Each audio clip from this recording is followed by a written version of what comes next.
देशात निर्माण झालेल्या गॅस टंचाई आणि गॅस दरवाढी विरोधात पुणे जिल्हा काँग्रेस कमिटीचं आंदोलन। पुण्यातील सिंहगड रस्त्यावरील वीर बाजी पासलकर चौक या ठिकाणी रस्त्यावरच चूल पेटवून केला निषेध। नाशिकच्या त्र्यंबकेश्वरमध्ये काँग्रेसचे प्रदेश अध्यक्ष हर्षवर्धन सपकाळ यांच्या नेतृत्वात आंदोलन। गॅस दरवाढ आणि गॅस तुटवड्याविरोधात आंदोलन करण्यात आलं। अमरावतीमध्ये गॅस तुटवड्याविरोधात काँग्रेसचं आंदोलन। जिल्हाधिकारी कार्यालय परिसरामध्ये चूल पेटवत काँग्रेसचं आंदोलन। मोदी सरकारविरोधात काँग्रेस कार्यकर्त्यांची जोरदार घोषणाबाजी। बुलढाण्यामध्ये गॅस दरवाढी विरोधात काँग्रेस आक्रमक। जिल्हाधिकारी कार्यालयासमोर चुलीवर भाकरी बनवत निषेध। गॅस दरवाढ तात्काळ मागे घेण्याची मागणी करत सरकारविरोधात जोरदार घोषणाबाजी। वर्ध्याच्या देवळी या ठिकाणी आता घरगुती सिलेंडरच्या अवैध वापरावरती प्रशासनाची कारवाई। 10 हॉटेल आणि टपरींमधून 11 घरगुती गॅस सिलेंडर जप्त। सिलेंडरचा काळाबाजार रोखण्यासाठी प्रशासन अलर्ट। जालना या ठिकाणी अंबडमध्ये पुरवठा विभागाची कारवाई। घरगुती गॅस सिलेंडरचा व्यवसायासाठी वापर होत असल्याचं निदर्शनास आल्यानंतर पुरवठा विभागाची कारवाई। पुरवठा विभागाकडून आता 9 घरगुती गॅस सिलेंडर जप्त। परभणीमध्ये घरगुती गॅसचा व्यावसायिक वापर वाढला। घरगुती सिलेंडरच्या अवैध वापरावरती कारवाई। 3 ठिकाणच्या धाडीत 7 सिलेंडर जप्त। आतापर्यंतच्या कारवाईमध्ये एकूण 26 सिलेंडर जप्त करण्यात आले। ताडोबा व्याघ्र प्रकल्पाला आखाती युद्धाची झळ। व्यावसायिक गॅसचा पुरवठा विस्कळीत झाल्यानं ताडोबा व्याघ्र प्रकल्पातील हॉटेल चालकांसमोर जेवणाची समस्या। गॅस संपल्यानं अनेक हॉटेल व्यवसाय देखील बंद होण्याच्या मार्गावर। लातूरमध्ये गॅस टंचाईमुळे शासकीय वसतिगृहात विद्यार्थ्यांना चूल पेटवून स्वयंपाक करण्याची वेळ। गॅस नाही त्यामुळे वसतिगृहाच्या जेवणाचा दुपारचा मेनू पूर्णतः कोलमडला, त्यामुळे विद्यार्थ्यांचे हाल। लासलगावसह अनेक ठिकाणी ऑनलाईन गॅस बुकिंग बंद। ग्राहकांची एजन्सीबाहेर मोठी गर्दी। पुरवठ्यातील अनिश्चिततेमुळे ग्राहक हवालदिल झाले। प्रशासनानं तातडीने परिस्थिती सुरळीत करण्याची मागणी। धुळ्यात सिलेंडरच्या टंचाईमुळे गॅस एजन्सीवरती नागरिकांची गर्दी। वाढलेल्या गर्दीमुळे नोंदणीच्या वेळी नागरिकांमध्ये वाद आणि झटापट। पोलीस बंदोबस्तात सिलेंडरची नोंदणी सुरू। रत्नागिरीमध्ये सिलेंडर तुटवड्याच्या भीतीनं ग्राहकांची गॅस एजन्सीवर मोठी गर्दी। जिल्हाधिकारी मनोज जिंदल यांच्याकडून शांतादुर्गा गॅस एजन्सीची पाहणी। जिल्ह्यात गॅसचा पुरेसा साठा, अफवांवरती विश्वास न ठेवण्याचं केलं आवाहन। संभाजीनगरमध्ये घरगुती गॅसचा पुरेसा साठा, नागरिकांनी घाबरू नये, जिल्हाधिकाऱ्यांचं आवाहन। अवैध गॅस साठ्यावरती कारवाई करण्यासाठी जिल्ह्यात 11 विशेष पथकं तैनात करण्यात आले, अशी देखील माहिती। ग्रामीण भागामध्ये 2 सिलेंडरमधील बुकिंग मर्यादा ही 25 दिवसांवरून 45 दिवस। ग्रामीण भागातील महिलांना चुलीवरती स्वयंपाक करण्याची वेळ। 45 दिवसांची मर्यादा कमी करून सुरळीत सिलेंडर देण्याची नागरिकांची मागणी। नाशिकमध्ये गॅसच्या तुटवड्यामुळे पालिकेच्या 1.25 लाख विद्यार्थ्यांचा पोषण आहार संकटात। पोषण आहाराच्या 42 सेंट्रल किचनसाठी कमर्शियल गॅस आवश्यक। महानगरपालिकेच्या शिक्षण अधिकाऱ्यांकडून पुरवठा अधिकाऱ्यांना पत्रव्यवहार। व्यावसायिक गॅस सिलेंडर पुरवठा बंद झाला, त्यामुळे जळगावमधील केटरर्स व्यावसायिक संकटात। गॅस अभावी 200 पेक्षा जास्त केटरर्स व्यावसायिकांना केटरिंग व्यवसाय बंद करण्याची वेळ। सिलेंडर अभावी अमरावतीच्या हिंदू स्मशानभूमीतील शवदाहिनी 3 दिवसांपासून बंद।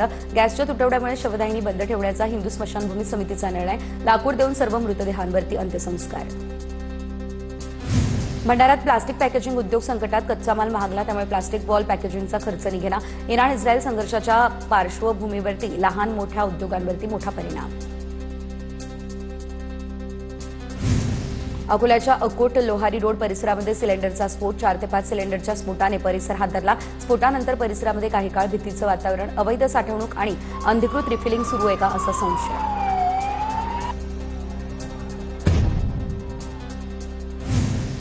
जळगावमध्ये परीक्षा काळात विद्यार्थ्यांच्या जेवणाची गैरसोय टळली। जिल्हाधिकारी रोहन घुगेंच्या आदेशानंतर वसतिगृहांच्या मेसला व्यावसायिक सिलेंडर उपलब्ध करून देण्यात आले, त्यामुळे परीक्षा काळात विद्यार्थ्यांचा मोठा दिलासा।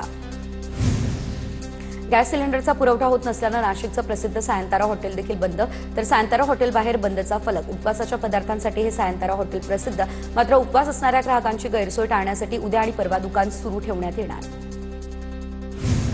लातूरमध्ये हॉटेलिंगचा कमर्शियल गॅस पुरवठा पूर्णतः बंद। हॉटेल बंद पडण्याच्या मार्गावर हॉटेल चालकांनी एकत्र येत जिल्हाधिकाऱ्यांची भेट घेतली। आरोग्य आणि शिक्षण क्षेत्रातील संस्थांना पुरवठा प्राधान्यानं करणार। सोलापूरमध्ये गॅसच्या तुटवड्यामुळे चुलीवरती पदार्थ शिजवण्याची वेळ आली। गॅसच्या तुटवड्यामुळे लाकडाची मागणी मोठ्या प्रमाणात वाढली। लाकडाची मागणी वाढली, त्यामुळे लाकडाचे दर देखील वाढले। सांगलीमध्ये गॅस सिलेंडर अभावी हॉटेल बंद करण्याची वेळ आखाती। देशात सुरू असलेल्या युद्धाचा भारतावर परिणाम। गॅसचा तुटवडा होत असल्यानं हॉटेल्स बंद। पुण्याच्या येरवडा या ठिकाणच्या मनोरुग्णालयाच्या टीमचे जिल्हाधिकाऱ्यांना पत्र. सध्या मनोरुग्णालयामध्ये जवळपास 1200 जणांवरती उपचार. मनोरुग्णांना वेळेत आहार मिळणं गरजेचं. रोज 12 ते 14 गॅस सिलेंडरचा पुरवठा आवश्यक. डीनने लिहिलेल्या पत्रात उल्लेख. गडचिरोली जिल्ह्यात देखील एलपीजी गॅस सिलेंडरचा तुटवडा. नागरिकांची गॅस एजन्सीसमोर गर्दी. जिल्ह्यातील 70% नागरिक एलपीजीवरती अवलंबून. मुंबईमधल्या फोर्ट परिसरामध्ये गॅस तुटवड्यामुळे अनेक हॉटेल्स बंद. गॅस पुरवठा होत नाही, त्यामुळे आता हॉटेल उशिरा उघडणार. हॉटेलचे मेन्यू कमी करण्यात आले, अशी देखील माहिती. तिकडे गॅसच्या कमतरतेमुळे आता ठाण्यातील वाघेस इस्टेटच्या टीएमटी आगारामधील कॅन्टीन बंद. कॅन्टीन बंद, त्यामुळे टीएमटी परिवहन विभागाच्या कर्मचाऱ्यांची मोठी गैरसोय. हिंगोलीमध्ये घरगुती गॅसचा पुरवठा सुरळीत, मात्र व्यावसायिकांना गॅस वितरण बंद. गॅस वितरण बंद असल्यानं स्वीट मार्ट व्यवसायावरती याचा परिणाम. गॅस पुरवठा होतच नाही, त्यामुळे कमी पदार्थांची विक्री.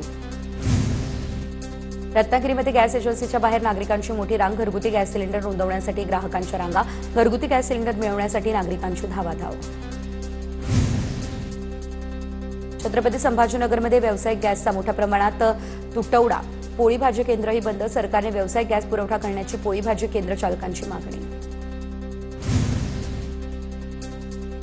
बीडमध्ये घरगुती गॅस वापरणाऱ्या हॉटेलवरती महसूल प्रशासनाकडून छापेमारी. जिल्हाभरामध्ये 19 पथकांची नियुक्ती. 203 ठिकाणी छापेमारी करत 28 सिलेंडर जप्तही करण्यात आले. परभणीमध्ये सीएनजीच्या दरात रात्रीतून प्रति किलो 10 रुपयांची वाढ. गंगाखेड रोडवरील पंपानं 10 रुपयांची भाव वाढवली, त्यामुळे आता रिक्षा चालक आक्रमक. सीएनजीच्या दरात रातोरात वाढ झाली, त्यामुळे रिक्षा चालकांचा संताप. युद्धजन्य परिस्थितीमुळे सिंधुदुर्ग जिल्ह्यातल्या पालेभाज्यांवरती परिणाम. नेहमीच्या आहारातील भाज्यांचे दर वाढले. टोमॅटो, कोथिंबीर, लसूण आणि इतर भाज्यांचे दर अल्प प्रमाणात वाढले. धाराशिव जिल्हा परिषद निवडणुकीमध्ये भाजपच्या अर्चना पाटलांचा दणदणीत विजय झाला. अर्चना पाटील भाजप आमदार राणा जगजितसिंह पाटील यांच्या पत्नी. धाराशिव जिल्हा परिषदेवरती भाजपच्या पहिल्या अध्यक्ष बसणार. नाशिकच्या मनमाड नगर परिषदेच्या स्वीकृत नगरसेवकपदी शिवसेनेचे दिनेश घुगे आणि संगीता बागुल यांची नियुक्ती. घुगे आणि बागुल यांचा एकमेव अर्ज दाखल, त्यामुळे बिनविरोध निवड. 22 कंत्राटदारांना अमरावती जिल्हा परिषदेचा मोठा धडका. स्वच्छ भारत मिशनची कामं वेळेत न पूर्ण करणाऱ्या कंत्राटदारांना दंड ठोठावला. जिल्हा परिषदेच्या सीईओ संजिता महापात्रा यांची ही कारवाई. शहादाच्या विकासासाठी मंजूर झालेले 4,37,00,000 निधी परत जाणार नाही. नगराध्यक्ष अभिजित पाटलांकडून विश्वास. राजकीय मतभेद असूनही विकासासाठी सर्व नगरसेवक एकत्र काम करतील. अभिजित पाटील यांचं हे वक्तव्य समोर. चाळीसगाव सहकारी शिक्षण संस्थेच्या सभासद नोंदणीवरून वातावरण तापलं, तर 26,243 तक्रार अर्ज दाखल. संस्था खासगी करण्याचा प्रयत्न करत असल्याचा आरोप. सर्व अर्जांना सभासदत्व मिळवून देण्याचा निर्धार. आमदार मंगेश चव्हाण यांचं हे आश्वासन. मनमाड बाजार समितीमध्ये हमाली दरावरून आता व्यापारी हमाल वादानंतर काही काळ लिलाव प्रक्रिया बंद पाडण्यात आली. प्रशासनातर्फे उद्या बैठकीचं आश्वासन मिळालं, त्यानंतर तुर्तास लिलाव सुरळीत. पीएम किसान योजनेच्या 22व्या हप्त्याची रक्कम काही तासांमध्ये शेतकऱ्यांच्या खात्यात जमा होणार. 22व्या हप्त्याची रक्कम देशातील 9,32,00,000 शेतकऱ्यांच्या खात्यात जमा होणार. कृषी आणि ग्रामीण विकास मंत्रालयाकडून 18,640 कोटी रुपये वर्ग देखील केले जाणार. सिंधुदुर्गच्या कणकवली विभागामध्ये 27,631 ग्राहकांकडे 4,71,00,000 तर कुडाळ विभागामध्ये 32,422 ग्राहकांकडे 5,64,00,000 रुपयांची थकबाकी बिल भरण्याचं महावितरणकडून ग्राहकांना आवाहन. मध्य महाराष्ट्रामध्ये सर्वाधिक तापमानाची जळगावमध्ये नोंद. वाढत्या तापमानाच्या पार्श्वभूमीवर जिल्हा प्रशासन अलर्ट. जळगाव जिल्ह्यामध्ये काही दिवसांपासून उन्हाच्या कडाक्यात प्रचंड वाढ. खबरदारी घेऊन घराबाहेर पडण्याचं नागरिकांना आवाहन. नंदुरबारमध्ये 40 अंश सेल्सिअस तापमानाची नोंद. उष्माघाताचा धोका लक्षात घेता जिल्ह्यात 17 उष्माघात कक्ष सुरू. वाढत्या उष्णतेच्या पार्श्वभूमीवर जिल्हा प्रशासन सतर्क.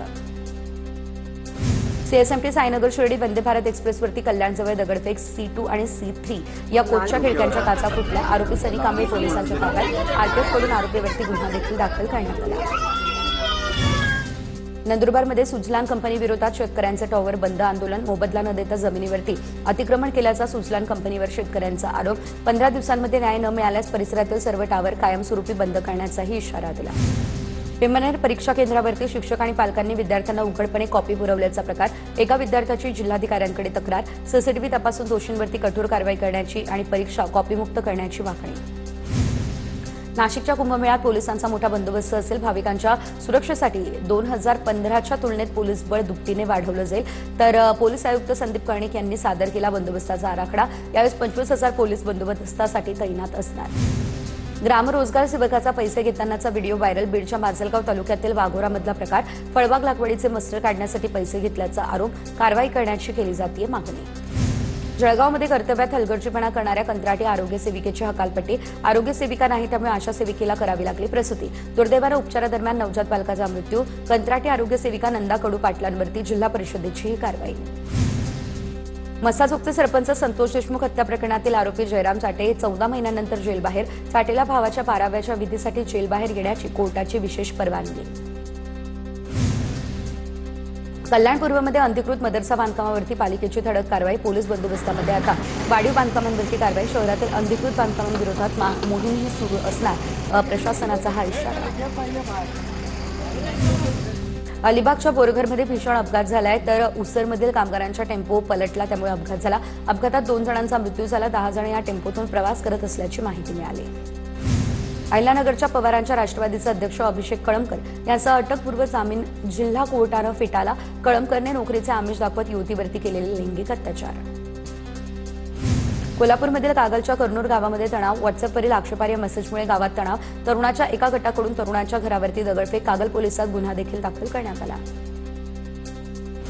जालन्यात लाचखोर पोलीस एसीबीच्या जाळ्यात. मंठामधील पोलीस निरीक्षकासह पोलीस अंमलदाराला 30,000ची लाच घेताना अटक. अवैध वाळू वाहतुकीवरती कारवाई न करण्यासाठी लाच घेतल्याप्रकरणी अटक करण्यात आली.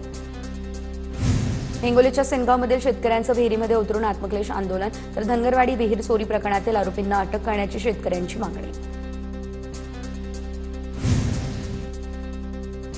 शेतीसाठी आरक्षित असलेल्या युरिया खताचा औद्योगिक वापर केल्याप्रकरणी एशियन केमिकल्स प्रायव्हेट लिमिटेड कंपनीवरती कृषी विभागाचा छापा. नागपूरच्या कळमेश्वर या ठिकाणी एमआयडीसीमध्ये कंपनीवर छापा. 28 भरलेली तर 80 युरियाची पोतीही करण्यात आली जप्त. कल्याणमध्ये पत्नीची हत्या करून पती पोलीस स्टेशनमध्ये पोहोचला. नाशिकच्या पोलीस ठाण्यामध्ये स्वतःहून पोहोचून पतीची कबुली. पोलिसांकडून अधिकचा तपास सुरू. अनेक महिन्यांपासून कौटुंबिक वाद सुरू होते.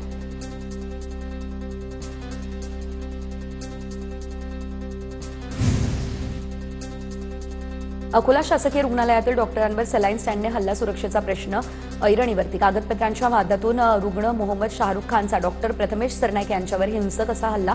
आरोपीविरुद्ध सिटी कोतवाली पोलिसात गुन्हा देखील दाखल. वर्ध्यामध्ये मोटरसायकल चोरी करणाऱ्या आरोपीला अटक. शहर पोलीस ठाण्याच्या गुन्हे शोध पथकाची कारवाई. चोरट्यांकडून मोठ्या प्रमाणात दुचाकी जप्त करण्यात आली अशी देखील माहिती. मुंबई पुणे हायवेवरती मासे वाहतूक करणारा ट्रक पलटी झाला. यंत्रणांच्या तत्परतेमुळे वाहतूक मात्र सुरळीत. पुण्यातील कोथरूडमध्ये ज्येष्ठ व्यक्तीला सायबर चोरट्यानं आता 2.25 कोटींचा गंडा घातलाय. आम्ही गुन्हे शाखेचे अधिकारी असून तुमच्यावरती मनी लॉन्ड्रिंगचा आरोप आहे असं सांगून ज्येष्ठाला फसवलं. 2 महिन्यांनंतर प्रकरण समोर आलं. गोंदियाच्या सौंदडमध्ये ज्वेलर्स दुकानामध्ये घरफोडी. तर या दरम्यान आरोपीला पोलिसांकडून अटक. आरोपीकडून 6,81,000 रुपयांचा मुद्देमाल जप्त. आणखी 2 आरोपींचा शोध सध्या सुरू. मालेगाव तहसील कार्यालयातून चेक चोरी करून 5,58,000 रुपये परस्पर लाटल्याचा प्रकार. तर अज्ञात चोरट्याविरुद्ध गुन्हा देखील दाखल करण्यात आला. सरकारी कार्यालयातील सुरक्षेच्या त्रुटींचा तपास सुरू. पिंपरी चिंचवड आयुक्तालयाच्या हद्दीमध्ये अवैध पिस्तुलांची विक्री. पिस्तूल विकणाऱ्या टोळीकडून 4 पिस्तुलांसह 7 काडतुसं जप्त. पिस्तुलं आरोपींनी मध्य प्रदेशमधून आणल्याचं समोर. अहिल्यानगरच्या संगमनेरमध्ये शेअर मार्केटच्या नावानं 62 जणांना 6,65,00,000चा गंडा. आणि या प्रकरणी संगमनेर पोलीस ठाण्यामध्ये 4 गुन्हा दाखल. या प्रकरणी पोलिसांकडून तपासही सुरू. गॅस लाईन अपडेटच्या नावाखाली महिलांची ऑनलाईन फसवणूक. डोंबिवलीमध्ये 2 दिवसांमध्ये 2 महिलांची फसवणूक. सायबर चोरट्यांकडून दोघींना तब्बल 4 लाखांचा ऑनलाईन गंडा.